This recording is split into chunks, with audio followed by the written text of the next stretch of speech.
Hello, welcome to the channel Why Stories. Enjoy watching. Luisa Borrego has looked at the note, probably for the 10th time, rereading it. The handwriting was perfectly legible, but she couldn't say the same about its content. Luisa, forgive me, but I can't go like this anymore. I fell in love with another woman, and today we're leaving for another city. Don't look for us, tell the children that I love them. Salvador. She slowly sat down on the chair, fanning herself with the note, as if this small piece of paper could relieve her. This just can't be, Luisa muttered quietly. She had noticed something strange happening with Salvador lately. She noticed it, but didn't want to believe it. They say the wife is the last to know about a husband's infidelity.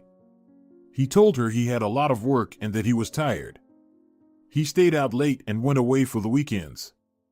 Even the kids seemed to suspect something. At least the eldest, Isaac, was 14 years old already. Luisa, at his age, probably understood that mom and dad didn't love each other and were together because they had nowhere else to go. Of course, in front of the children, Luisa pretended everything was fine. Dad just works a lot, she answered all their questions, smiling, trying to make it seem credible. He does it for us. She saw Isaac frown skeptically, but he didn't ask his mother anything. Perhaps because he didn't want to worry his younger brother and sister. Or maybe he thought the adults would figure it out on their own. Luisa had long been tormented with suspicions.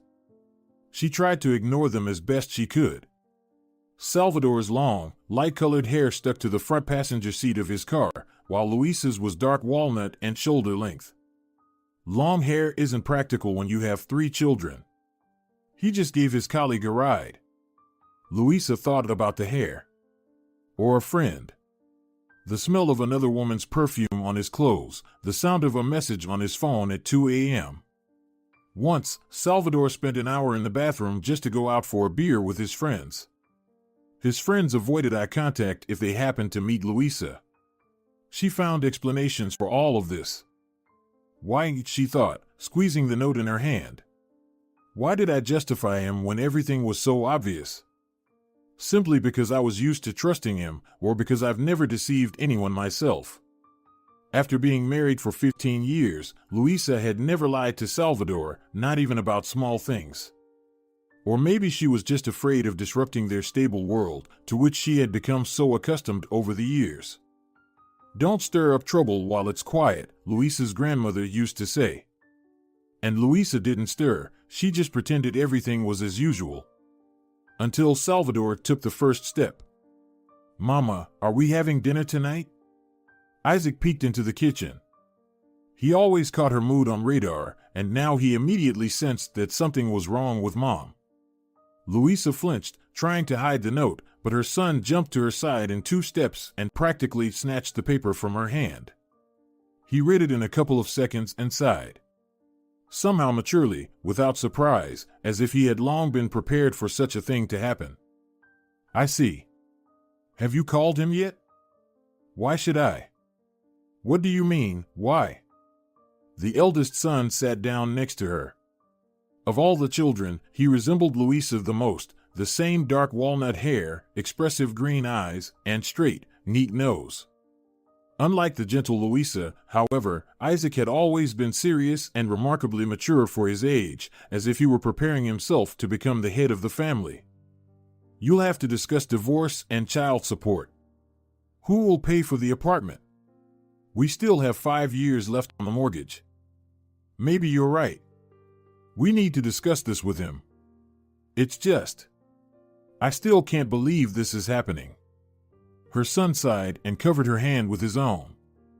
I understand, Mom, it's tough for you right now, but we both knew this would happen someday. How long has he been cheating on you? 3 years? 5? Luisa flinched, as if struck. I don't know. Let's not talk about that. Tell the younger ones we're going to have dinner. I'll do it now. Aren't you going to tell them yet? No. I'll contact your father first. Luisa crumpled the note and tossed it into the trash can. Salvador didn't respond, neither to calls or messages. Luisa even called his workplace.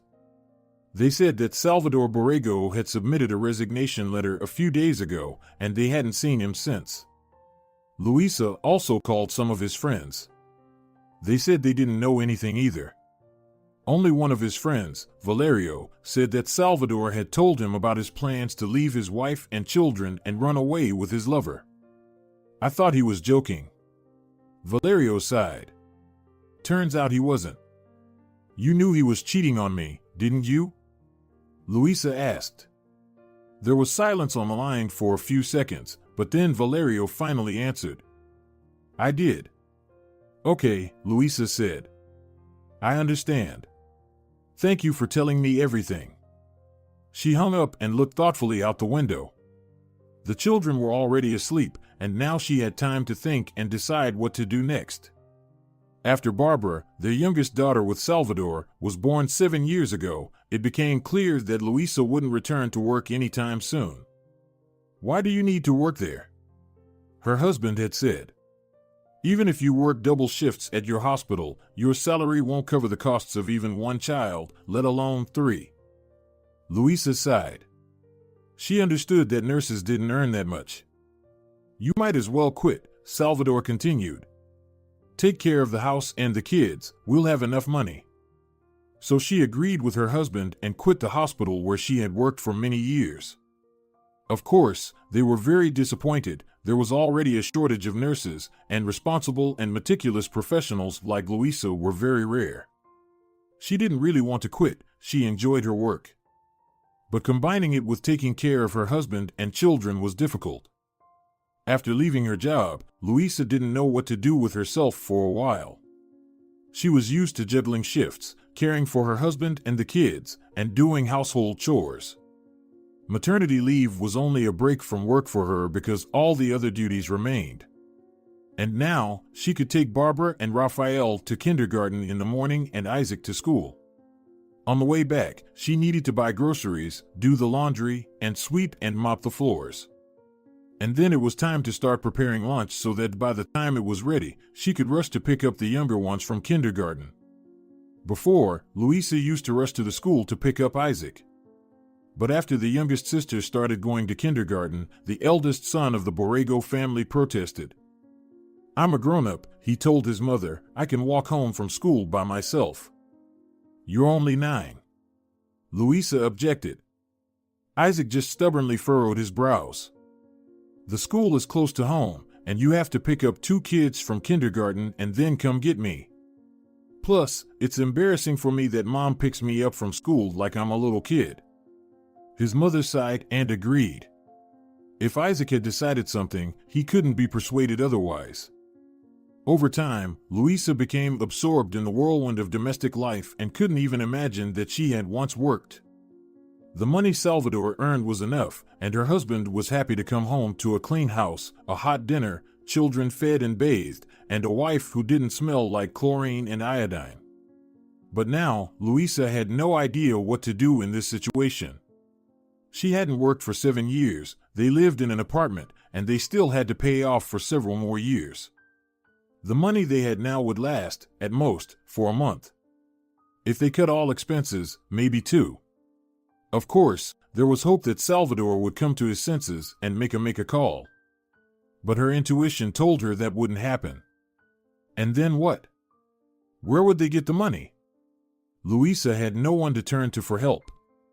She didn't know her father, her mother hardly ever talked about him, and her mother had died 5 years ago. I need to find a job, Luisa thought. Otherwise, we'll soon end up on the street. The woman sitting across from Luisa glanced at her resume again and sighed heavily. She pushed her glasses, with their heavy metal frames, closer to the tip of her nose. It was almost evening, and the employment service worker wanted to finish this day as soon as possible and go home. And then Luisa came there. A 35-year-old mother of 3 underage children who had last worked as a nurse in a regular hospital 7 years ago. I'm not even sure what to offer you, she said. I understand you're not considering night shifts or full-time work. Luisa sighed and shrugged. The woman hummed disapprovingly. I don't have anything to offer you then. Nothing at all? Louisa clarified. No. Seeing Louisa's disappointed expression, the woman said, I still have your phone number. If something comes up, I'll call you. Thank you, Louisa replied, smiled, and left, carefully closing the door behind her. Outside, when she was in her car, an old black Toyota she had bought before marriage, Louisa sighed slowly and leaned back in the driver's seat. It's okay, she told herself. We'll manage. She mentally counted the remaining money. It should have lasted for another month. She had already minimized her expenses, but she didn't want to skimp on the children. Although, if she didn't find a job, she would have to cut their extracurricular activities. They could also sell some things.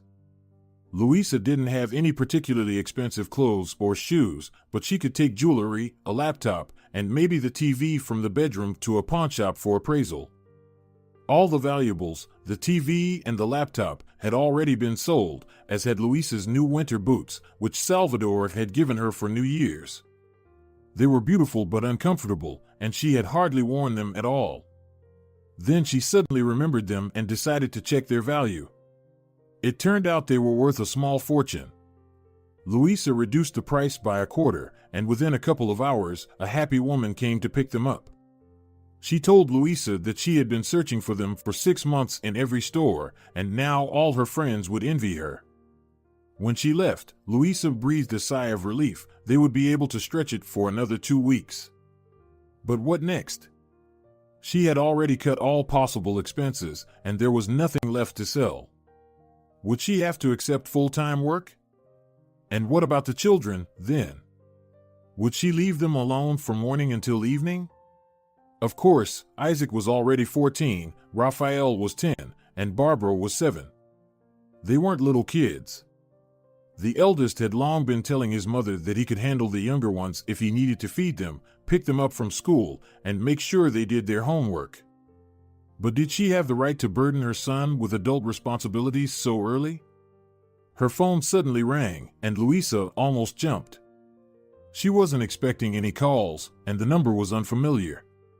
Usually, she avoided picking up such calls. But then Louisa suddenly thought that maybe this call would bring some good news. She was tired of bad ones. Hello, she cautiously answered the phone, dreading that she would be offered some loan or hear a story about a suspicious transaction on her card. But a woman with a pleasant voice said something completely different. Louisa Borrego? My name is Amanda. Your number was given to me by the employment service. Are you still considering the job offer? Yes, Louisa hurriedly replied, then immediately, feeling embarrassed by her impulsive response, added, I'm still considering it. Great. Amanda sounded genuinely pleased. It says that you've worked as a nurse for many years. Also, you have experience working with severely ill patients. That's right, Louisa replied. I'd like to clarify, are you considering the position of a caregiver? Louisa pondered. She had never worked specifically as a caregiver, but it couldn't be much more difficult than nursing. If she could handle a whole ward of patients, she could surely manage one severely ill person. I can consider your offer, she cautiously responded. But I'll need to know all the details. I'll explain everything to you, Amanda promised. Would it be convenient for you to come to my office tomorrow at 10 a.m.? Yes, of course. Great. Then I'll send you the address and a message. See you tomorrow. I'll be waiting for you. Goodbye, Louisa replied, pressing the end call button. For some reason, her heart was pounding furiously. Of course, it was too early to celebrate, but at least she had one offer. She started hoping for the best once again. After dropping the children off at school, Louisa headed to the scheduled meeting. On the way, she mentally rehearsed answers to all the questions she anticipated they might ask. She also wrote down notes on her phone about what she wanted to ask. Amanda's office was located right in the city center. It was a huge, modern business center. As Louisa stepped into the shiny new, almost silent elevator, she thought that Amanda must have been working for some very affluent people. Good morning. Who are you here to see? A young and pretty girl at the reception greeted her. She seemed to be Amanda's secretary. "I have an interview scheduled for 10 in the morning for the caregiver position," Louisa informed her.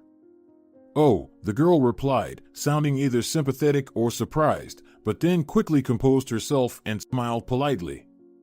"Please, have a seat. Let me check." Louisa sat down while the secretary was calling, asking something quietly and swiftly. The response was affirmative.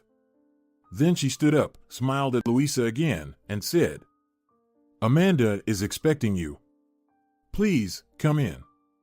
Louisa was escorted to the door as if she were royalty. For a moment, she even felt intimidated. Hardly anyone would treat a simple caregiver like this in such a place. Had she mistaken something? "Hello," Louisa timidly greeted, entering the office. Amanda Vargas turned out to be a pleasant woman, roughly her age, black hair tied neatly in a low ponytail, a business suit, and expensive glasses. "Good morning." "Louisa, please, have a seat," she gestured towards the soft chair directly across from her. Louisa sat down. Amanda smiled and tapped on the tablet lying in front of her on the desk. "According to our records, you have extensive experience as a nurse. You also mentioned that you've cared for severely ill patients." Louisa nodded. "And you are considering the caregiver position?" "That's right." "Good. I represent a client who needs a caregiver with the same skills you have. Esteban Lozano has been paralyzed from the waist down for several years now. He also has several other conditions related to the cardiovascular, respiratory, and digestive systems." Louisa nodded again, indicating that she was listening attentively. "From a physical standpoint, your work won't be considered heavy," Amanda continued. "The entire house is equipped to suit Esteban's needs, powered wheelchairs, lifts, handrails, and so on. There won't be any complex nursing procedures, injections, pills, IVs, and so on. Nothing a nurse wouldn't handle." "Got it," Louisa said. Amanda paused as if considering how best to present the next piece of information. Then she bit her lip, as if reconsidering whether to say what she had planned, and asked, "It seems you have children?" Louisa swallowed. From this moment on, the woman at the employment center began to look at her in a way that made it clear there was no chance of getting the job. But there was no point in lying. "Yes," Louisa replied. 3. Amanda nodded thoughtfully. "They're all in school, right?" "Yes." "So, they'll have holidays soon?" "Yes, in a couple of weeks." "Are you considering the option of living in?" "Our client's house is located in the suburbs, and it would be inconvenient for you to commute there every day." Louisa nodded her head. "I have no one to leave the children with," she said sadly, thinking they were about to bid her farewell. But unexpectedly, Amanda said, "You don't need to part with them. You will live with them on the estate, in the wing, to be precise. It's a separate building, very spacious and cozy. You'll certainly like it." Louisa looked at her skeptically. "Are you saying that the four of us can live in the employer's house?" Amanda nodded and smiled happily. "Moreover, you won't even have to cook. Meals are provided free of charge, along with accommodation. You'll have meals with the rest of the staff on the estate." "That sounds enticing," Louisa cautiously said, beginning to suspect that there was some catch here. "Exactly," Amanda enthusiastically confirmed. "Perhaps you'd like to know about the working hours and salary?" "I'd appreciate that," Louisa said cautiously. Amanda nodded, her fingers with neatly manicured nails skimming over the tablet. She turned it towards Louisa, and her eyes widened. "That's for a week," Amanda explained. "For a week?" Louisa was even more surprised. "That much?" "Yes," Amanda suddenly sighed in a way that seemed all too human, breaking the facade of her impeccable, businesslike demeanor. "I understand. You think there's a catch?" "And there is one." Louisa pressed her lips together, nodded slowly, and looked questioningly at Amanda. Amanda took off her glasses and tiredly rubbed her nose. The thing is, Esteban is a very specific person. He has a difficult character. Not everyone can get along with him. Luisa breathed a sigh of relief. And that's it? Yes, over the years of working in the hospital, I've seen all kinds of people. And they didn't pay us extra for the trouble. That's not quite all. I can't promise you'll have a stable work schedule. Roughly speaking, if Esteban suddenly decides to summon you at 2 in the morning, it means you have to get up and go. But is everything else you said before true? Yes. The salary I wrote to you is paid weekly because the regular staff there doesn't last long. You and the children will live in a separate building and have meals at the employer's expense. If you or the children need to go to the city, we'll provide you with a car and a driver.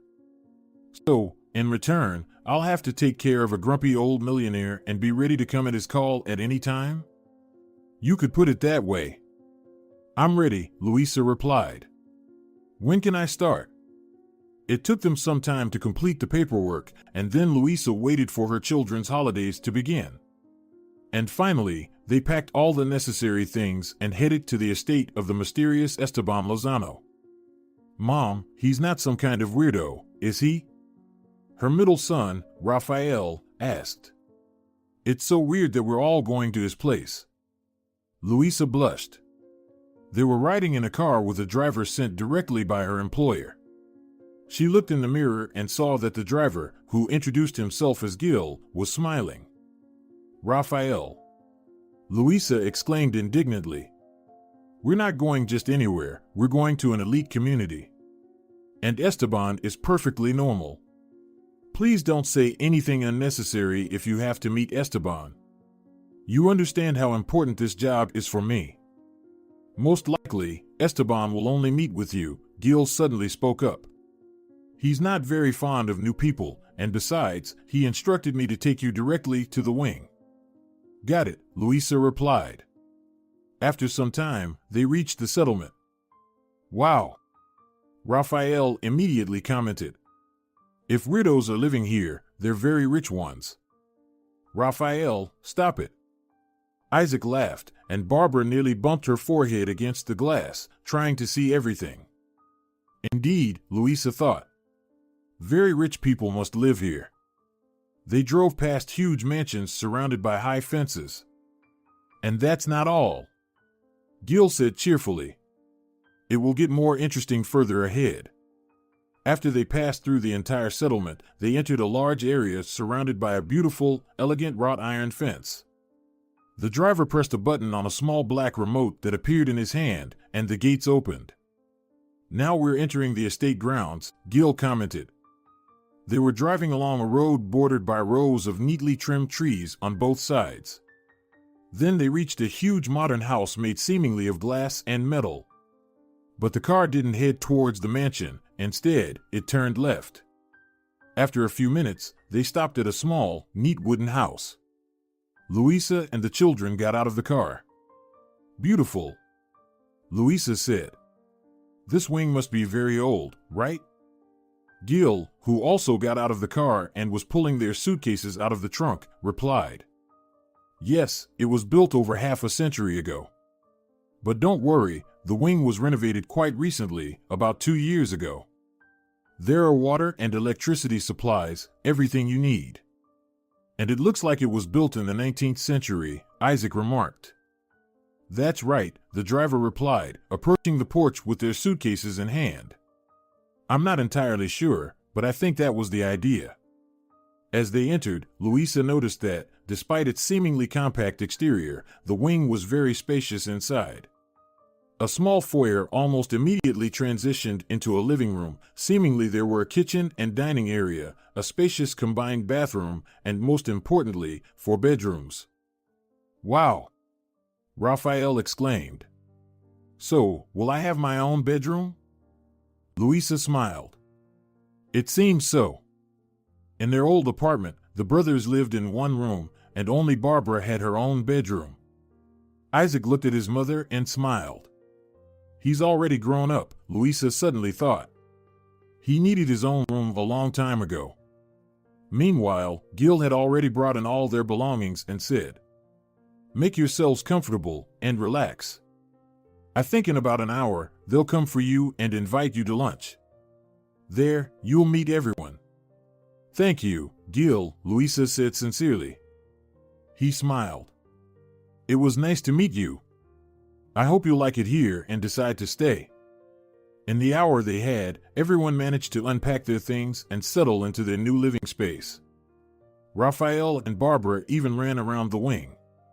There they found a gazebo, swings, and several well-maintained flower beds.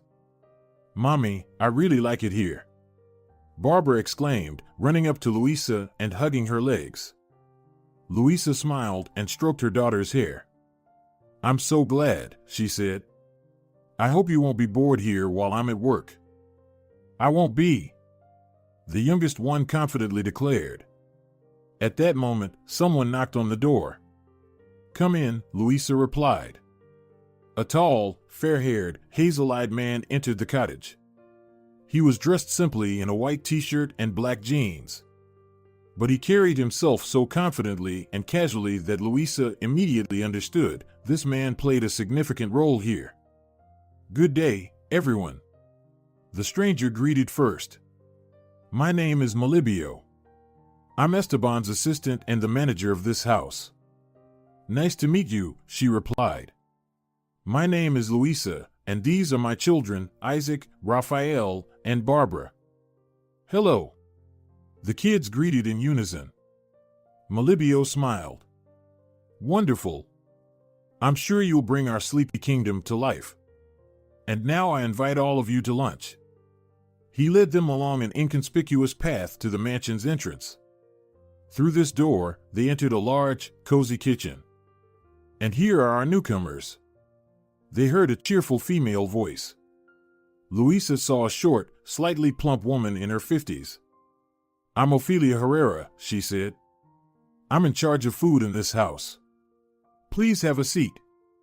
Louisa introduced herself and the children and seated them at the table.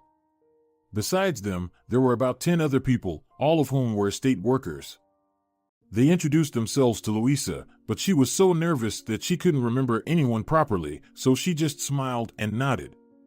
Melibio sat to Louisa's right. Don't worry, he whispered in her ear. You'll remember everyone in a couple of days.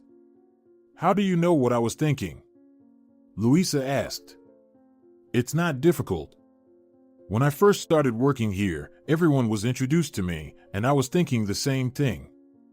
Louisa chuckled, her initial fear dissipating. It seemed that everyone here was very nice and friendly. And the kids behaved very well. After they finished lunch, Melibio took Louisa to meet the boss. Gil offered to give the children a tour of the estate. When Melibio and Louisa stopped in front of the office door, her employer's assistant paused, gently looked her in the eyes, and said, Louisa, remember this, any comments Esteban makes towards you have nothing to do with you. He's just an old, sick man with a difficult life and a very nasty character. That's why we're willing to pay you such a high salary and provide you with such great conditions. Thank you for telling me, Melibio. But don't worry, I'm tougher than I look. I do not doubt that. Then he knocked and opened the door. Finally, they heard a creaky old voice. I thought I would die here before any of you deigned to come in. I wonder why I pay you so much money. An old, hunched-over man was sitting in a chair by the window. Louisa immediately thought that this was exactly how they depicted characters in books where the main orphaned hero was living with some evil old relative. It was clear that Esteban used to be a tall and strong man. Although his age turned him into a skinny man and pulled his head down to the ground, his shoulders remained broad and even a little proudly squared. He had gray short hair, stubble, a long, straight nose, and tightly closed lips. His eyes were angry and piercing. They scanned Louisa coldly, as if checking what was inside her. Is this her? He asked Melibio, completely ignoring her as if Louisa couldn't answer him. This is Louisa, the assistant replied. Yes, she will be your new caregiver. Hello, Louisa said, deciding she wouldn't stand there waiting to be addressed. Esteban frowned discontentedly, as if he had tasted something sour. Well, he said, it gets worse every time. All right, Malibio, go, we'll figure out what to do with her somehow. He smiled encouragingly at Luisa and left. Without Malibio, Luisa immediately felt somewhat vulnerable, but she firmly resolved not to let her charge ruin her mood. She needed this job. She liked the bright, spacious wing where they were housed. She enjoyed spending time with the children. She liked that she didn't have to go anywhere, and she wasn't planning to leave here in a week. So Luisa composed herself, smiled, and said, "Where shall we start? Perhaps we could shave you first? You look overgrown, not like a millionaire, but like a homeless person." Oh, why did I say that? She immediately thought in horror. I wanted to say something else, about my skills, about being a highly qualified nurse. He's definitely going to fire me now. Esteban raised his thick, bushy eyebrows in surprise and then burst out laughing like a madman. Like a homeless person, you say? He said when he finally stopped laughing. Well, then, take me to the bathroom, since that's the case. Where is the bathroom? She asked. The old man rolled his eyes. Well, here we go, you're the real professional. Then he pressed a button on the armrest of his chair and went somewhere, leaving Luisa to follow him. Esteban led her into a large, spacious room. It only took Luisa a few seconds to take in everything and marvel at how conveniently everything was arranged. She found a cape, shaving foam, and a razor. Do you even know how to do this? Esteban asked her skeptically. I do, Luisa replied calmly. The last time she did it was a long time ago, back when she still worked at the hospital. One of the patients had asked her to shave him before neck surgery. He couldn't do it himself, his hands were shaking too much. It's okay, Luisa thought now. I can handle this. When she finished, she looked at the result of her work and was satisfied. Well, there you go, she said, turning her charge towards the mirror. You look better now. Esteban saw himself and gasped. What have you done, you fool? He shouted. Couldn't you leave at least a few millimeters? Why shave it all off? Now all my wrinkles and creases are visible. I look like I'm about to drop dead any minute. Luisa swallowed but decided not to show fear. It's more hygienic, she said sternly. And it suits you better. Trust me, as a woman. The old man snorted. Have you ever had a man? You look like an old maid. Luisa flared up. Yes, she came here in a simple dress without makeup and tied her hair back. But being mistaken for an old maid was too much. Don't worry, she snapped. I have 3 children. Esteban whistled. From different guys, I bet? He asked slyly. From one. Well, he's an interesting type, your guy. I got you pregnant 3 times and then sent you off to work. Luisa pressed her lips together. We broke up. Why's that? Did you nag him so much that he ran away? That's none of your business, she replied more sharply than she intended. What's next on the agenda? Take the tablet from the table, the old man grumbled. They were supposed to leave you a detailed schedule there. The tablet was found in the designated spot. Luisa scanned through it. Yes, there were a lot of tasks. It seemed Esteban was indeed seriously ill. At least judging by the number of pills and injections he received every day. Have you had lunch yet? She asked. No, I was waiting for you. Of course, I had. Got it, Luisa decided not to react. Then it's time for your rest and the drip. You're a genius, aren't you? He scoffed. She gripped the tablet so tightly that her fingers turned white, but she said nothing. Shall we do the drip while you're lying down? She asked. No, I can stand. How many more stupid questions are you going to ask today? Luisa gritted her teeth but replied. I will ask questions until I fully understand your routine and prescriptions. For your information, some patients prefer to sit during the procedure. I'm thrilled for them. But you'll be lying down, she continued, ignoring the sarcastic tone. So there should be a couch here. Louisa looked around. The old man sighed and nodded his head. Over there is the door that leads to the procedure room. The drip went relatively smoothly, too. Louisa was afraid she wouldn't hit the vein on the first try. After all, she hadn't had injections for so many years. But today she was lucky. Esteban even closed his eyes and dozed off. He only woke up when she was already pulling the needle out of the vein. Our next plan is to have a walk, Louisa said. Really? The old man immediately replied. And here I thought it was time for a dance with tambourines. Louisa herself was amazed at where she got so much patience. After all, she had gotten used to the fact that strangers could be rude and disrespectful to her just for doing her job. If you think about it, Esteban himself hired her for this job. Understandably, on the first day, she wouldn't know anything. Can't he restrain himself even a little?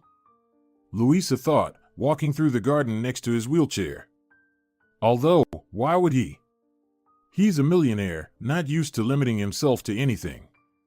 He probably had more than one caregiver before me. And if I don't please him or decide to leave on my own, his team will find another one the same day. And for now, he can just lash out at people as if they were his punching bags. However, during the walk, Esteban quieted down a bit. It was as if he was immersed in his memories and didn't pay attention to Louisa walking beside him. He simply rolled along the paths, automatically pressing buttons to turn in the right direction. He doesn't need me right now, Louisa thought. He can ride himself. The paths here are perfectly smooth everywhere. But according to the terms of the contract, I must constantly accompany him and never leave him alone. I wonder why. Do you like this job, Alina? Esteban suddenly asked. I'm Louisa, she corrected him. I couldn't care less. So, do you like it? It's just a job. Normal. He laughed. You don't say. I have plenty of my own companies. Thousands of people work there. If I wanted to, I could buy up all the houses in this village. That's what I call a job. Louisa clenched her teeth. The old man continued. And you wash me, give me shots.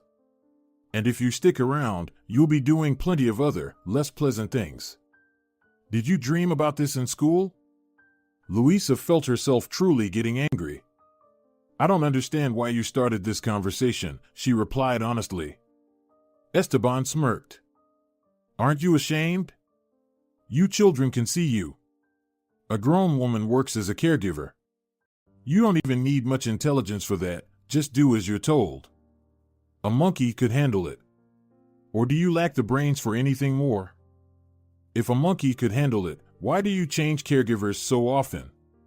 Louisa asked and then answered herself, maybe because you don't treat them like people, but like animals?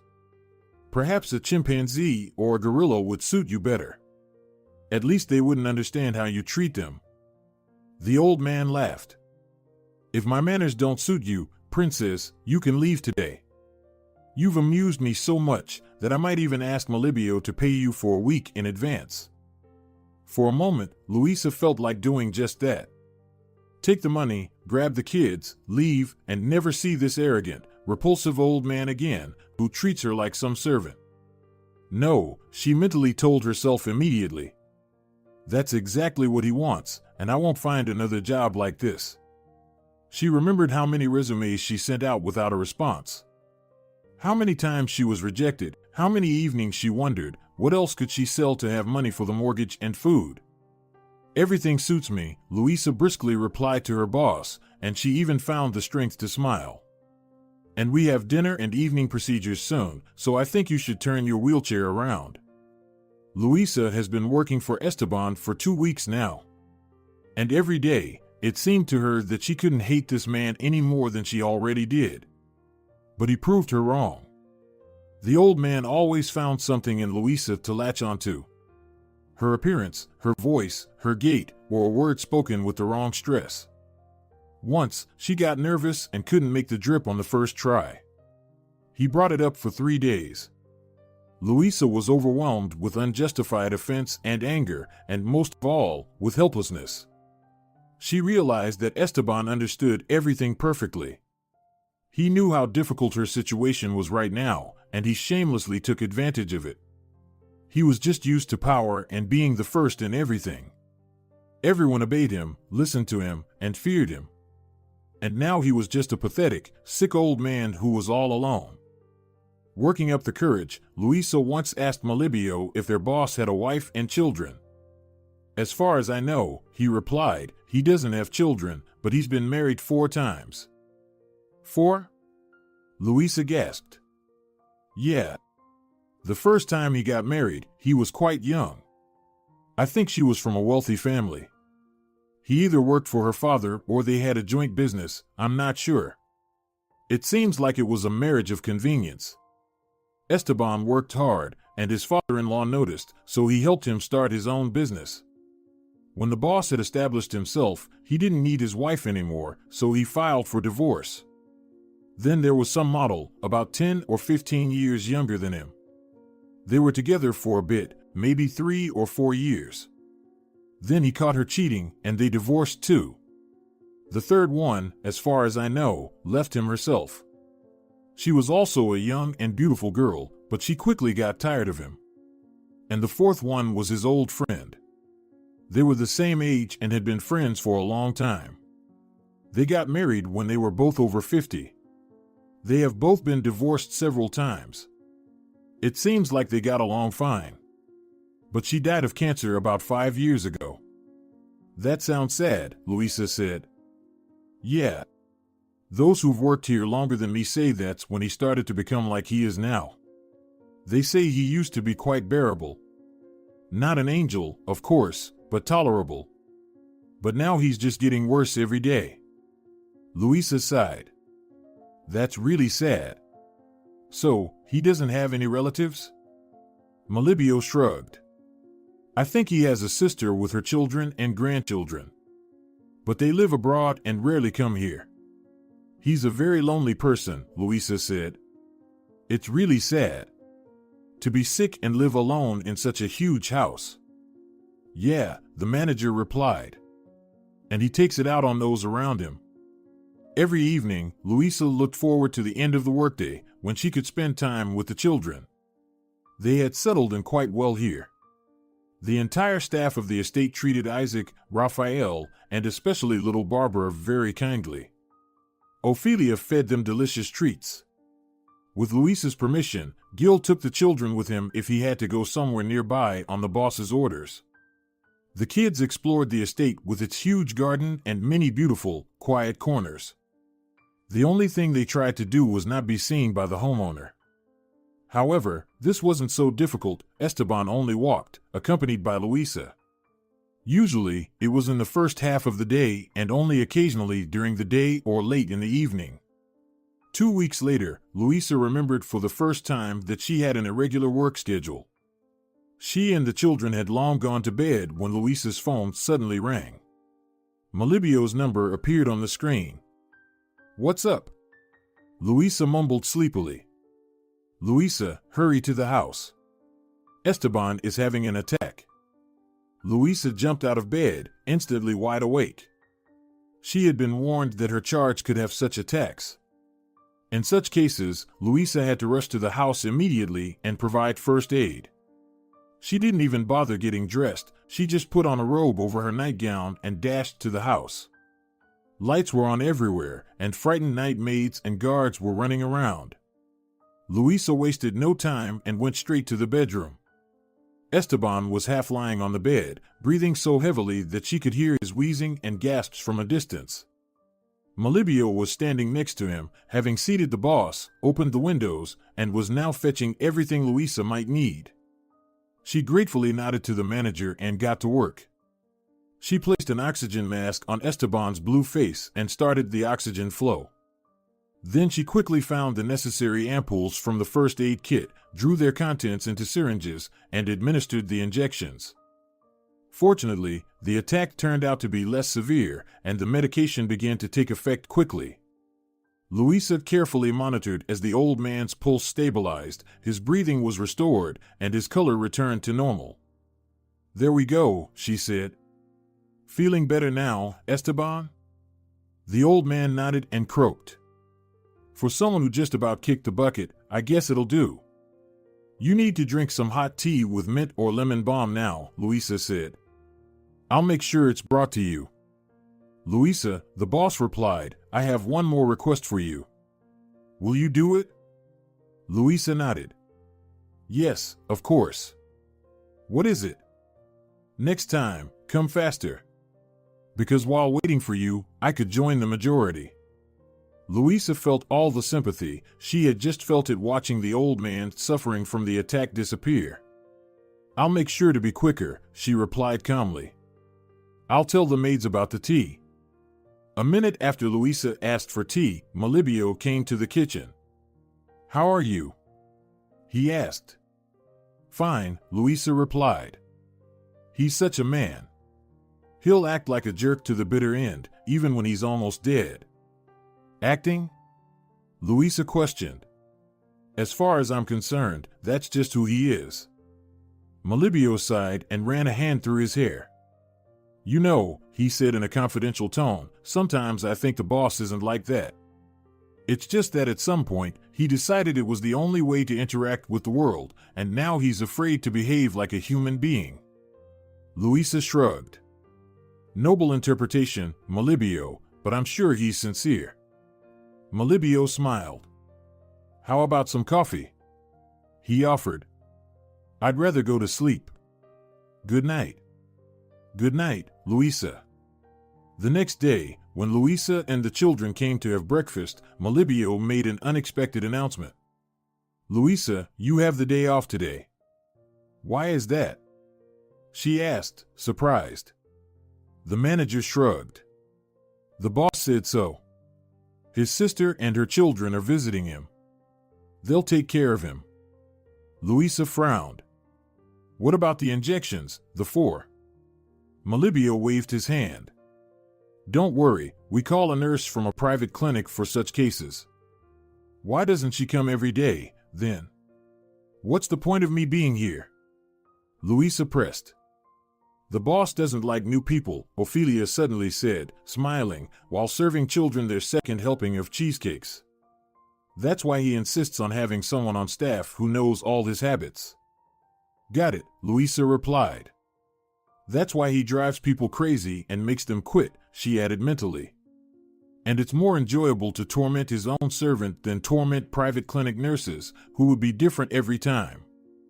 But she didn't want to say this out loud in front of the children. Let them think she had a good job. "We all have a day off," Gil added. "If you don't mind, Louisa, and you guys, too, I can take the kids to the zoo. And then we can go somewhere for lunch on the way back." "Yes, Gil," Barbara exclaimed joyfully. Of the three, she was the most attached to the young, cheerful driver who always paid attention to the children. "No, my dears," Louisa said decisively. "Gil has the day off, and I can't dump you on him." The driver waved his hand. "Don't worry, Louisa," he said. "I'm going there anyway with my nephew. He's 10, and I'll take yours too, no problem." Louisa looked at the children skeptically. "We'll behave well," Raphael immediately said, pleadingly looking at his mother. The eldest shrugged as if to say he'd go if needed. After all, Louisa never worried about his behavior. "Okay," she sighed. "I'll go get some money." "No need," Gil said. "The boss always leaves us money for such small expenses." The others present nodded in agreement.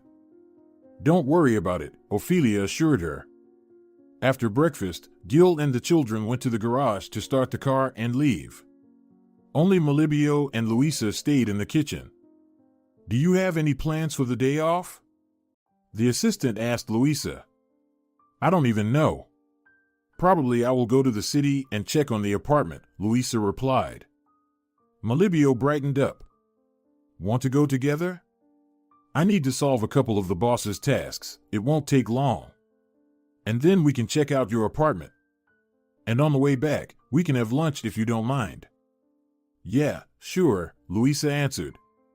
Luisa found it easy and comfortable with Melibio. He knew how to keep a conversation going and, at the same time, wasn't intrusive. He talked interestingly about the tasks he was currently working on, but didn't divulge unnecessary details. Suddenly, Luisa realized how little of such simple human interaction she had in her life. After she quit her job, her life was just with her husband and children. Of course, she had friends from college and from work, but they had their own lives, husbands, children, and work. And they often couldn't meet. And after Salvador left, she withdrew into herself even more. She was constantly thinking about finding a job, paying for the apartment, and worrying about how the children would react to their father leaving. There was no time left for herself. How long have you been working for Esteban? She asked Melibio. He paused for a few seconds. It's been 5 years, he replied. Wow. That's a long time, Luisa remarked. Well, in the house, if we don't count you, I'm almost the newest employee, Melibio chuckled. Really? How do you all manage? Is there some secret? Did the boss behave differently before? Luisa asked. The manager laughed. When I first started, I probably wanted to quit about 7 times a day. Then it became a bit less frequent, and now I don't even think about it, Melibio confessed. Luisa frowned. Why is that? Because of the salary? She asked. Of course, it plays a role, but it's not the main reason. What else? Melibio replied. Luisa became curious. Melibio was so smart and confident. He surely could find many great job opportunities, unlike her. Due to experience, Melibio answered. I not only manage the house, but also help Esteban manage his affairs remotely. Don't be fooled by his appearance. He still knows how to run things efficiently. Luisa wasn't entirely convinced, but decided not to argue. And now, I doubt I'll find another job where I can look at how to manage such huge assets, Melibio continued. I see, Luisa said. But your life seems to revolve around Esteban all the time. Aren't you bothered? Your wife and kids probably hardly see you at home, right? Melibio laughed. Well, I may not look very young, he replied, but I'm only 33. Luisa felt embarrassed. What did you mean? She admitted. You look great. Thank you, I'm flattered. I don't get compliments from such beautiful young women every day. Especially not about not having a wife or kids, Melibio responded. Fiancé? No. Girlfriend? Nope. I see. Does it seem suspicious? He asked. Luisa chuckled. A little. I'm just a workaholic. I want to start a family when I'm sure I can provide for them. By the way, we've arrived. Will you wait? It'll only be about 15 minutes. Then we can go to your apartment. Of course, Luisa replied. Melibio grabbed a folder of documents and stepped out, leaving Luisa alone in the car. Suddenly, she pondered that she might end up like Melibio, staying in this house with the old man for many years. It was summer now, but what about autumn, when the kids would have to go to school? She realized that when Amanda hired her, they hadn't discussed this issue with her, probably because she didn't expect Luisa to stay this long. But Luisa was determined not to let Esteban win. She bit her lip, remembering last night. She had genuinely been scared for him for the first time, and he had promptly been rude to her. Melibio returned, interrupting her somber thoughts. He looked pleased. Ready to head to your place? Let's go. Everything was fine at her apartment. It was unlikely that anything could happen there, but Luisa still preferred to keep everything under control. Now, let's grab lunch. Melibio exclaimed cheerfully. I'll show you a wonderful place. It's unlikely they cook as well as our Ophelia. Louisa laughed. Oh, yes. Melibeo sighed. Nothing compares to her cheesecakes. But still, I'll try to impress you. He invited her to a large Georgian restaurant located on the top floor of a big shopping center. Pleasant national music was playing there, and the air conditioning was working at full blast, refreshing them after a hot summer day. They were led to a table with two soft couches right by the window, offering a view of the river and the new tall bridge. Would you mind if I chose for you? Melibeo asked. Sure, Louisa replied cheerfully. I don't know anything here anyway. Great. Melibeo replied. When the waiter approached, Melibeo pointed to several items on the menu without showing Louisa, so she didn't know what to expect. She was very surprised when they brought her a glass of red wine first. It's only lunchtime, she reminded her companion. So what? He replied. Louisa sighed, unable to come up with another argument. Aren't you going to have one? She asked. I'm driving. Right. The wine was simultaneously sweet and tangy. Louisa savored the taste and suddenly realized that she couldn't remember the last time she quietly enjoyed a glass of wine. Thank you, she said. This is my most wonderful weekend. Melibeo smiled. There's no need to thank me yet, he said. We still haven't tasted the food. Louisa liked the food. They had soft, hot khachapuri dough with slightly salty, stretchy cheese, a salad with crispy eggplants and lots of greens, aromatic meat, and juicy sauces. Oh! She exclaimed, leaning back on the soft couch. That was magnificent. I'm very glad, Melibeo replied. He leaned back too and seemed unable to move. I think we'll need some time to come to our senses, Melibeo remarked. Louisa lazily nodded and took a sip of wine. I support you, she said. And in the meantime, we can talk. Melibeo raised his eyebrows in surprise. Sounds ominous. Louisa laughed. I'm not your wife, so it shouldn't. Not yet. Anyway, I'm listening.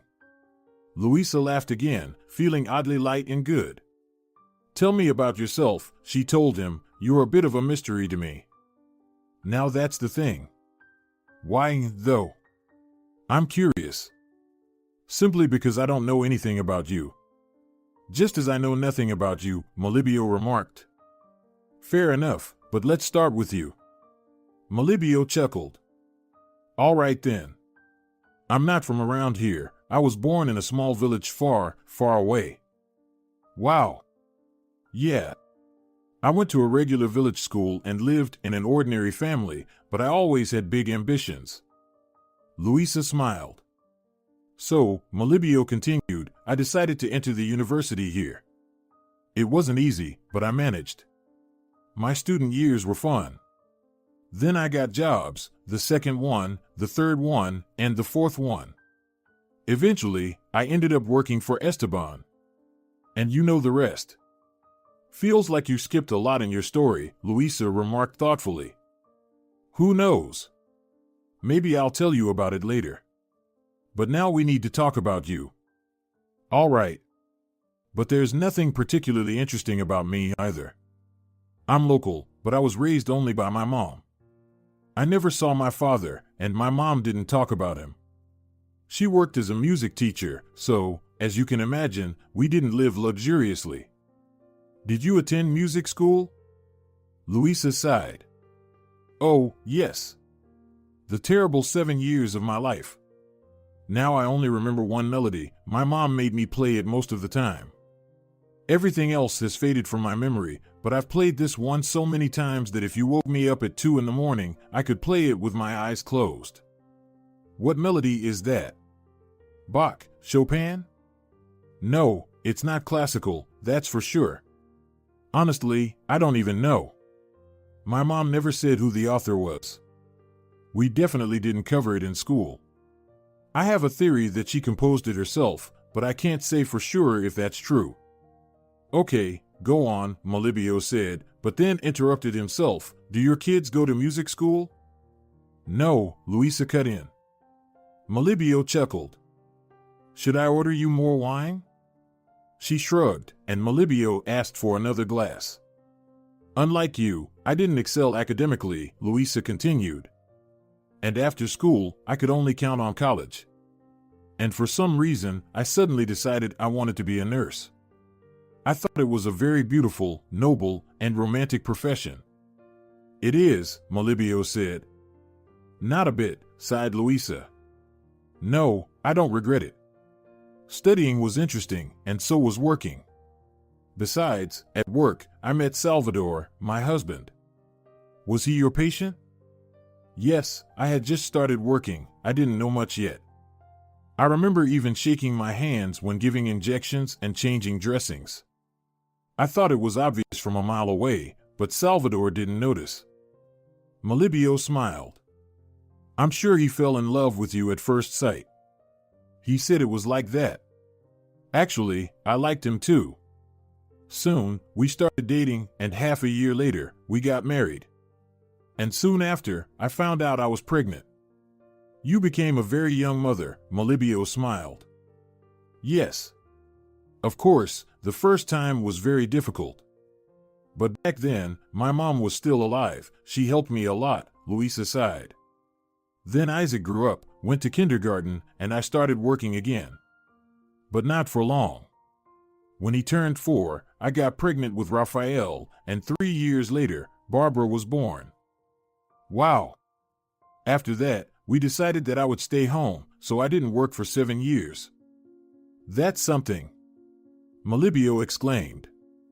I must say, you're doing a great job with your responsibilities.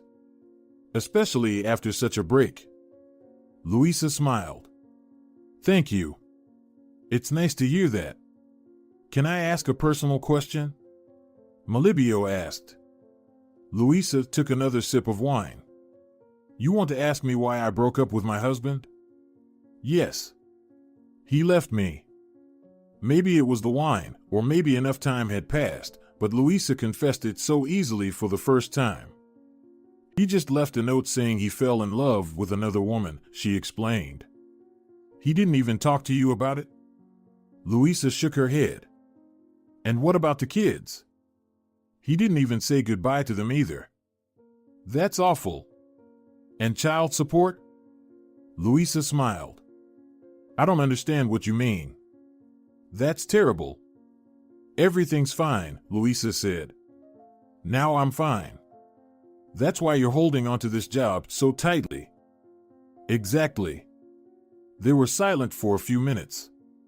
Each was digesting everything that had been said in the conversation, and then Louisa asked, What about your personal life? You're only 2 years younger than me. I don't believe you haven't had any serious relationships. Melibio smiled somewhat sadly. I had quite long ones. When I was still in college, I started dating an ambitious girl. I was ambitious too, but our goals differed. My ambitions were related to my career, while hers were about finding a successful man. Aren't you a successful man? Louisa asked, surprised. Thank you for such a high estimation. It's hard for me to judge that myself. Then let me tell you that you're a successful man, Louisa interrupted him. Thank you very much, Melibio replied. Anyway, my beloved didn't consider me among the category of successful men back then, that's for sure. She broke up with me because she said she deserved better. What a foolish woman, Louisa commented. After such a statement, I simply must get you more wine, said Melibio, signaling to the waiter for another round.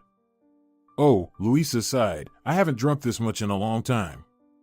So, Melibio continued. She left me, and I decided I would become that very successful man, and she would come back to me. And how's that going? Great. In the process, I realized I didn't want to be with a woman who didn't think I was good enough. A woman who valued me not as a person, but as a social status. Louisa nodded. And I don't want to be with someone who left 3 children behind and left a note on the table, she said. Melibio smiled sadly. I fully support such a wise decision. The next morning, waking up for Louisa was very difficult. Her head was pounding and her mouth was dry. The sunlight peeking through the curtains seemed unbearably bright. I overslept, she thought with horror, and probably forgot to set the alarm yesterday. However, it was still early. Louisa took a shower and brushed her teeth.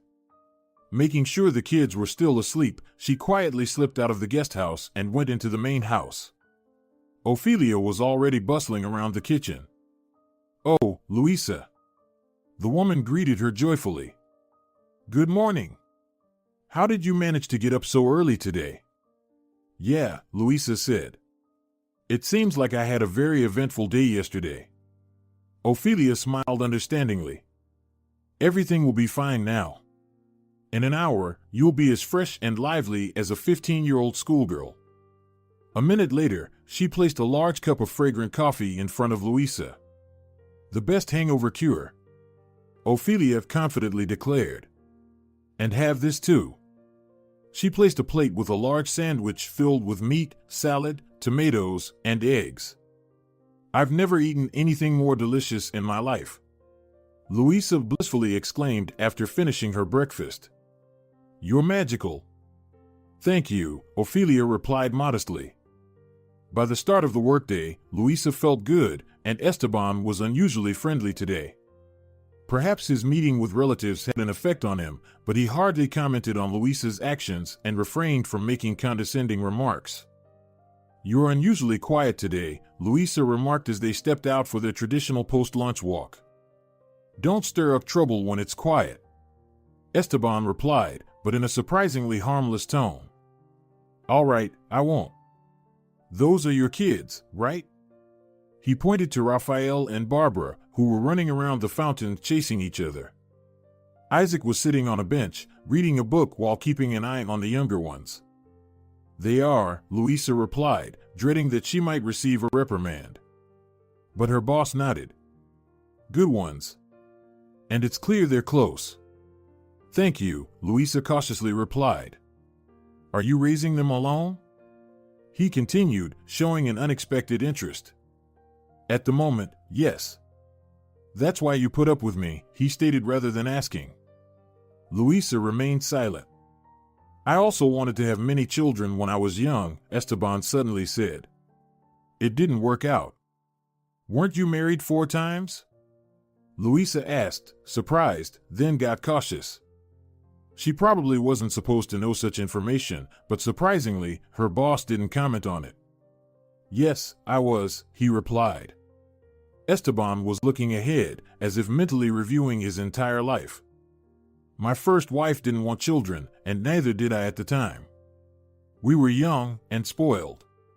We both were from wealthy families. We wanted to have fun and enjoy life. Or rather, she did. I was interested in building a business." "Why did you get married then?" Louisa asked. "My parents insisted. It was advantageous for the family business. Besides, I didn't mind, she was a nice girl. I thought we could work it out, but after a few years, it became clear that we were completely different people. I divorced her and started working even more." He fell silent. "Give me some water, please," Esteban suddenly requested. Louisa hastily handed him the bottle. "Please," she thought. For the first time in weeks, he said it. "What's happening to him?" Esteban took a sip and continued. "I have almost nothing to say about my second and third wives. I married them just for status. They were young and beautiful. I thought it would all be splendid, but each time I quickly realized it wasn't what I wanted. And all they wanted from me was money." He fell silent again. Louisa offered the water, but the old man shook his head. "Then I met someone. This, perhaps, could have been real love." "Your fourth wife?" "No, it was before her. I didn't marry that girl. It was a mistake, as I've thought many times later. But I don't want to talk about it, it's too personal." "Isn't everything else too personal?" thought Louisa. And yet, for some reason, he decided to share this with me. "My fourth wife became more of a friend to me," Esteban said. "I already knew about her diagnosis when I proposed." "Diagnosis?" Luisa asked. Yes, Wanda had cancer. We had known each other for many years. Our parents were childhood friends. Over the years, we occasionally kept in touch, and then suddenly we met, talked, and decided that we could spend a few years together. Were you with her until the end? Luisa asked. The man nodded. She was a wonderful woman, a true friend. After her death, I didn't need anyone else. I'm sorry for your loss, Luisa said sincerely. After these words, Esteban seemed to come to his senses. We've lost track of time chatting, haven't we? He said. Let's go home. It's time for me to take my evening pills. After that strange conversation, Luisa once again felt pity for the old man. It couldn't be said that their communication improved significantly afterward. Esteban could still speak sharply to her, but now she somehow took it easier. Summer was coming to an end, and Luisa started to think about what to do when the children would go back to school. How do you like it here? She asked them one day. I really like it, Barbara answered enthusiastically. Ophelia cooks delicious meals, and Gil takes us everywhere. There's a big garden where we can play all day. You'll be going back to school soon, though, Luisa reminded them. Her daughter wrinkled her nose playfully. I don't want to go to school, she declared. Luisa sighed and looked at her middle child. I like it here too, Raphael said. But I understand. What do you understand? Luisa smiled. That we have to go to school, Raphael sighed. Thank goodness, you got it. Good job. She turned her gaze to her eldest son. I think we need to talk, you and I, Isaac said. Sure, Luisa said. They went out into the garden, and Isaac sighed. Summer is about to end, he said. We'll all be back in school soon. We need to think about what to do about housing. Luisa smiled. You're always getting to the heart of things. Her son nodded. Dad called me recently, he confessed. Luisa's eyes widened. When? A few days ago. Why didn't he call me? He's probably afraid. But according to the official version, he's very busy. I see, Luisa sighed. What did he want? As I understand it, he wants to meet with you. Maybe to discuss a divorce. Maybe, on the contrary, he wants to reconcile. Luisa chuckled. Reconcile? Well, possibly. And Luisa hesitated but then decided to ask her son. Do you want that to happen? Isaac shook his head. I don't mind if the younger ones see him if they want. I'll meet with him if necessary. But the rest is up to you.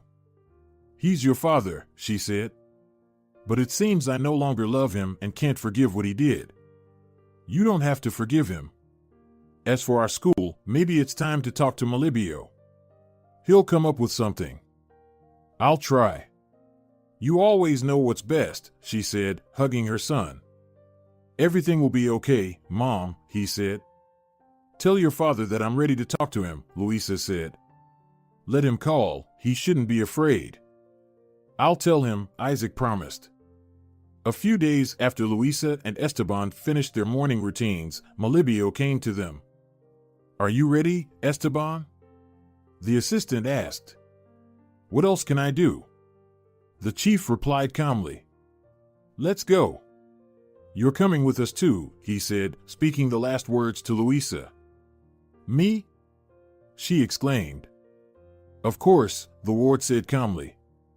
I need to sign a bunch of documents and have a few personal meetings. You might be needed at any moment to change a diaper or wipe my armpits. I still need to maintain some dignity. And what if I have an attack? I really don't want to suffocate in front of my business partners. As they were driving to the business center where Melibio and Esteban were supposed to conduct business, the manager explained. We don't know exactly how long this will take. You can sit in the restaurant. It's in the same building on the top floor. Just tell them to put everything on Esteban's tab. Okay, Luisa replied. If we need anything, Melibio will call, Esteban added. In the restaurant, Luisa ordered herself coffee and tiramisu. She suddenly thought it was a perfect opportunity to meet Salvador. He seemed to be in town, and Luisa didn't come here often. And the issues she needed to discuss with her husband couldn't be postponed. She called her spouse, and he expressed his readiness to come over. "You picked an interesting place," he said when he sat down at the table. Over the months, Salvador hadn't changed much, just seemed to have lost a little weight. "You look amazing," he said. "Thank you," Luisa replied. "So do you?" He shrugged shyly. "I'm glad you called me." Luisa sighed. It was time for us to talk a long time ago. At least decide when to file for divorce. Salvador frowned. "That's exactly what I wanted to talk about. It's great that we think about the same things." He suddenly leaned closer and gently placed his hand on his spouse's hand. "Maybe we rushed into this," he said. "Maybe we don't need to get divorced?" "We?" Luisa asked, not believing her ears. "You're the one who left me." "I left a note and walked away. I didn't even say goodbye to the children. I didn't answer calls and didn't reply to messages. Just disappeared from our lives, as if we meant nothing to you. And you didn't live with me for 15 years, you just came over for coffee one evening." Salvador shifted uncomfortably in his seat. "I'm sorry," he said. "I don't know what came over me back then. I was out of my mind when a demon misled me." Luisa sighed and freed her hand to rub her nose. "Really?" she asked. "I won't ask about how many times and with whom you cheated on me and why you decided to leave. I've long suspected that. But why couldn't you talk to me normally? Why did you abandon the children?" Her husband lowered his eyes in shame. "I don't know, Luisa," he said. "Maybe it's a midlife crisis or something similar. Suddenly everything just drove me crazy: work, household chores, and 3 kids. You were always with the children, and I was somewhere in the background. I got tired of all this." "And what about your new love? Is she young, carefree, and childless?" she asked. "Something like that. I just lost my head back then, and I was afraid to tell you, let alone the kids." "What's changed now?" she asked. Her spouse leaned closer. "Over these months, I've realized how much I've missed you and the kids," he said. "I want everything to be like it was before." Luisa shook her head slowly. "Nothing has changed," she said. "We'll reconcile, and then, in a couple of weeks, you'll leave for another girl." "No, never. I won't do that," Salvador assured her. Luisa sighed. "Salvador," she said, "I had plenty of time to think, and I realized I couldn't forgive you.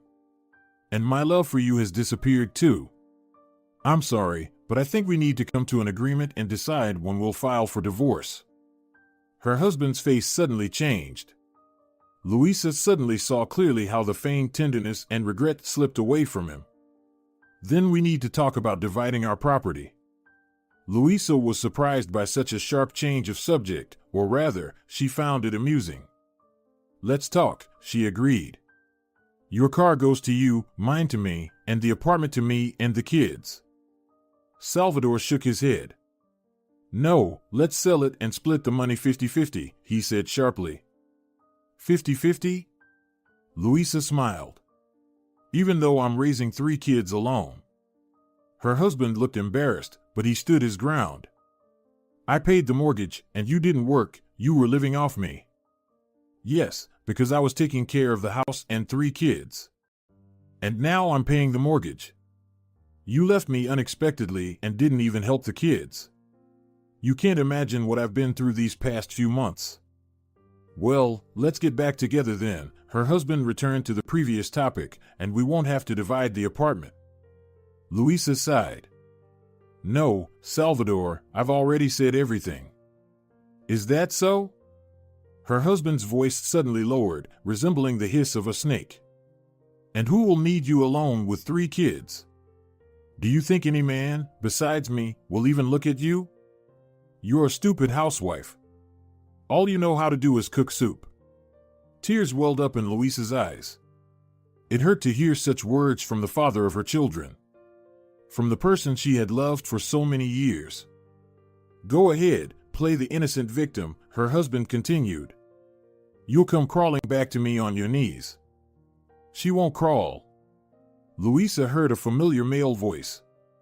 Before she could fully understand what was happening, all she saw was Salvador flying across the restaurant and crashing to the floor. And Melibio was shaking the hand that had just collided with her husband's jaw. That was harsh, but perhaps he got it, Esteban commented. Luisa turned around and saw her boss. For some reason, he looked rather pleased, like a cat. Are you here too? She asked, astonished. Did you hear everything? I've heard enough, he said curtly. Salvador slowly got up from the floor. He held his hand to his bloodied face. We'll talk later. He shouted at Luisa. Well, Esteban exclaimed admiringly. We should get out of the mansion more often.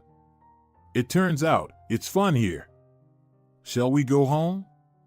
Melibio asked Luisa. Let's go, Luisa answered quietly, wiping away her tears. She was told to go to the kitchen, have coffee, and calm down with Ophelia. We need to discuss something with the boss, Melibio said, and you have a bite for now, I'll call you later. But Luisa had no appetite. She was replaying in her head what had happened in the restaurant. What now? Would she get fired? Probably. It's unlikely Esteban would want a troublesome caregiver, causing his assistant to get into fights in the middle of a business center. And what about the apartment? Would she have to split it in half? Where would she and the kids live then? And what if she had to find a new job? Even if she wasn't fired today, she still had to deal with the school issue. With so many problems, her head was about to split. Luisa, let's go. She raised her head.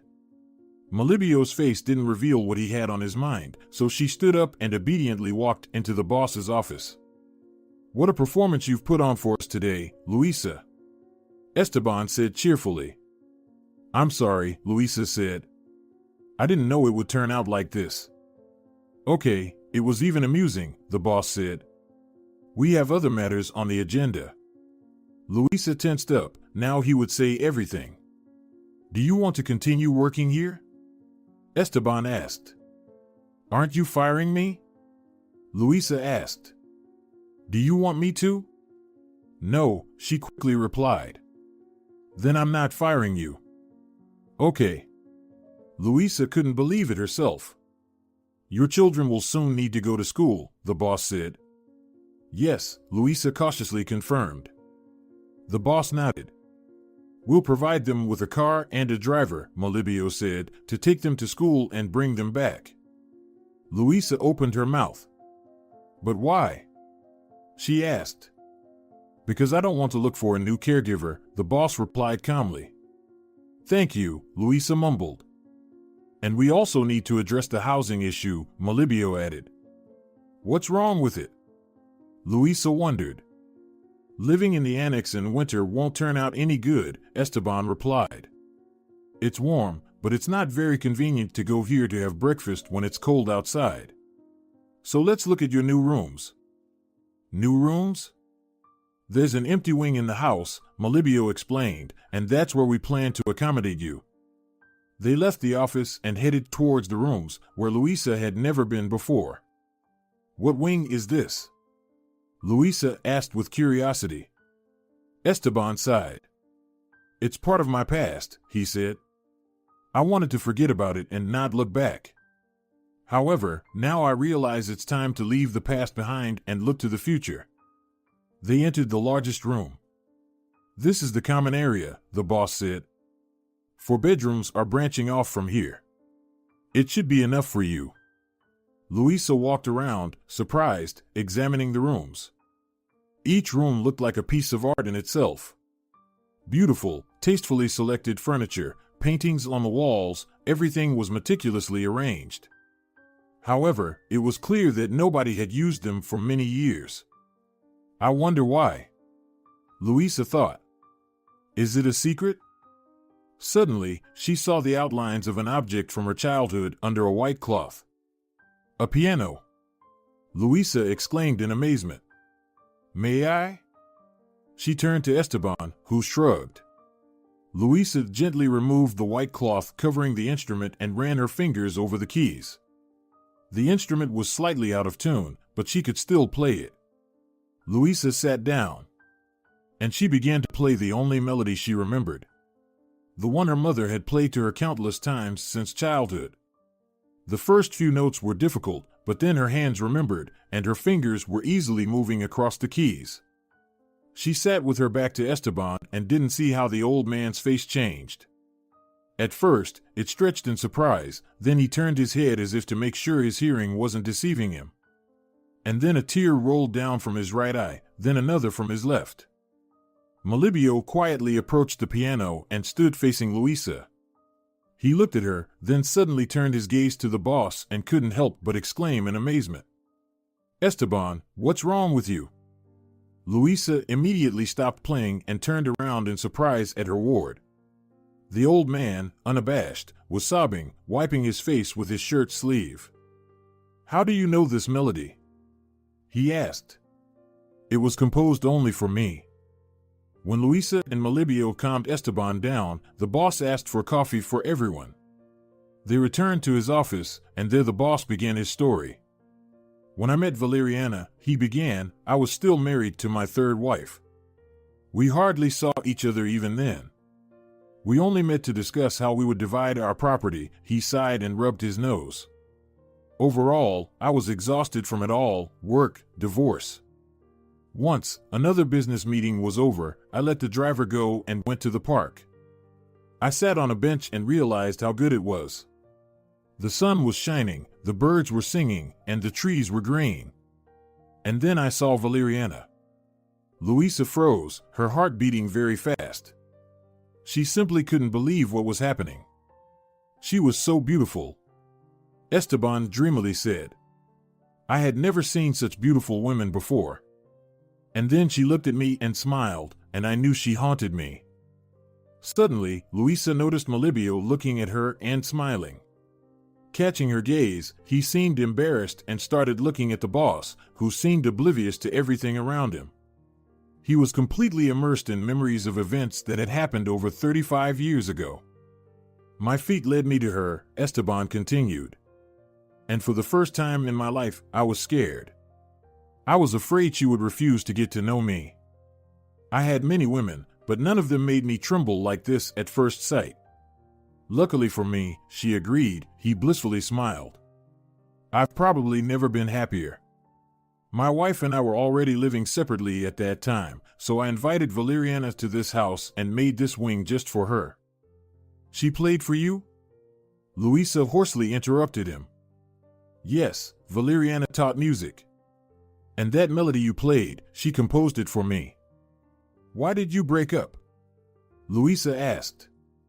Another tear rolled down Esteban's face. I was a fool, he calmly said. I wanted to marry Valeriana, but she refused. Why? Louisa asked. He sighed. She said we were from different worlds. She didn't want to become just the wife of a wealthy businessman and stay at home. I see, Louisa murmured. I begged her. I told her she could do whatever she wanted and be herself. But she refused, and that was the end of our relationship. Then why do you say it's your fault? Louisa asked. Esteban sighed. Because I didn't insist, I gave up easily. I didn't realize then that she was pregnant. Louisa looked up at him, and Esteban looked straight at her. Yes, he said calmly. I'm sure you're my daughter. Louisa blissfully stretched her legs and tilted her face towards the sun. She enjoyed being here. The sea always had a positive effect on her. Especially now, when they started going there as a family every year. Mom, did you see? Barbara, who ran up to her, asked. I swam faster than Raphael. Not faster at all. The middle son shouted. It was clear that he was tired and out of breath, But he didn't want to show that he was losing to his younger sister, who had been swimming for 3 years already and was showing excellent results. "I just let you win," Raphael declared. "Yeah, sure." The girl snorted. She already understood her abilities well and knew that her brother was swimming at full strength. Raphael sulkily ran off towards the beach house. "Did you have to tease him like that?" Louisa gently scolded her. "He wanted to compete himself. Why should I give in to him now? Go take a shower, we'll be going to dinner soon." After her daughter ran off, she reluctantly got up from the sun lounger and headed towards the beach house. She saw Isaac lying in the hammock, as always, talking on the phone. Talking to his girl again, Louisa thought. "What's her name?" "Nora, Agata. He's grown up so much." "Dinner in half an hour," she told her son, who nodded to show he heard her. It was cool inside the spacious beach house. Esteban and Melibio, as usual, were sitting in the living room playing chess. "We're leaving in 3 days, and you two haven't gotten a tan yet," Louisa sighed.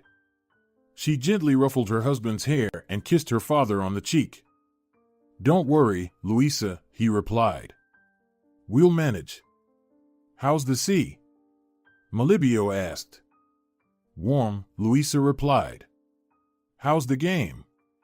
"A draw," her father sighed. "Melibio not only learns the nuances of running the company from me, but also how to play chess." Melibio smiled. "Learning from the best, Esteban," he replied to his father-in-law. "By the way, it's a checkmate for you." "Oh, you!" Esteban cursed. "Grandpa." Barbara appeared out of nowhere. "What does that mean?" Esteban coughed awkwardly. "Well, young lady," he said with feigned severity, "it means you're forbidden by law to say that for another 8 years. They curse even worse at our school," Barbara suddenly announced, laughing and running off to the shower. "We're changing schools," Esteban said decisively. "I won't tolerate my only granddaughter picking up such words." Louisa approached her father and kissed him on the forehead. "Then we'll have to change Grandpa too," she said, "because Barbara hears it from him most of the time." "Fair point," her father sighed. "I got it. I'll try to swear less." Louisa smiled and looked towards the sea. Through the transparent panorama of their beach house, they could see the huge red sun dipping towards the horizon. "It's so good," she said, turning to Melibio, who came up and hugged her from behind. "I always feel good with you," her husband replied. "Me too," Louisa said. "And I'm absolutely happy." If you're enjoying it as well, leave a like and subscribe.